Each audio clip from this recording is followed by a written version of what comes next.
ஒரு 80 வயது மதிக்கத்தக்க தாத்தா ஒருத்தர் கையில் ஏதோ பார்சலோட வேகமாக நடந்து போய்கிட்டு இருந்தார். அவர் காலில் விரலில் அடிபட்டு ரத்தம் ஊற்றுது, அதை கூட அவர் கவனிக்காமல் போய்கிட்டு இருந்தார். எனக்கு பார்த்துட்டு மனசு கேட்காம ஓடி போய், தாத்தா காலில் ஏதோ ரத்தம் ஊற்றுது, என்ன தாத்தா பிரச்சனைன்னு கேட்டேன். போகும்போது ஒரு ஆட்டோக்காரை இடிச்சிட்டாம்பா அப்படின்னாரு. தாத்தா பக்கத்தில் ஹாஸ்பிட்டலு, வாங்க தாத்தா ஒரு ஊசியை போட்டு போயிடலான்னு. இல்லைப்பா வேணாம்பா, நான் என் பொண்டாட்டிக்கு இட்லி வாங்கிட்டு போகிறேன், சீக்கிரமாக போகணும் பானார். இல்லை தாத்தா வாங்கன்னு வற்புறுத்தி கூட்டு போய் ஹாஸ்பிட்டலில் ஒரு கட்டை போட்டு ஊசியை போட்டு விட்டு 2 நிமிஷம் வெயிட் பண்ணுங்க தாத்தா, மாத்திரை வாங்கிட்டு வந்துடுறேனே. இல்லைப்பா அவள் பசி தாங்க மாட்டாப்பா, பாவம்பா அவன்னு சொல்லி அழ ஆரம்பிச்சிட்டாரு. என்ன தாத்தா இந்த வயசில் இவ்வளோ பாசமாக இருக்கீங்க, யார் தாத்தா அதுன்னு கேட்டேன்.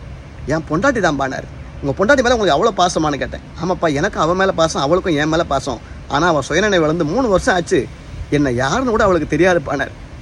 நான் கேட்டேன், உங்களை தான் அவங்களுக்கு யாருன்னு கூட தெரியாது, நீங்கள் லேட்டாக போனால் நான் கோச்சிக்காக போகிறாங்க, ஏன் தாத்தா இவ்வளோ அவசரப்படுறீங்கன்னு.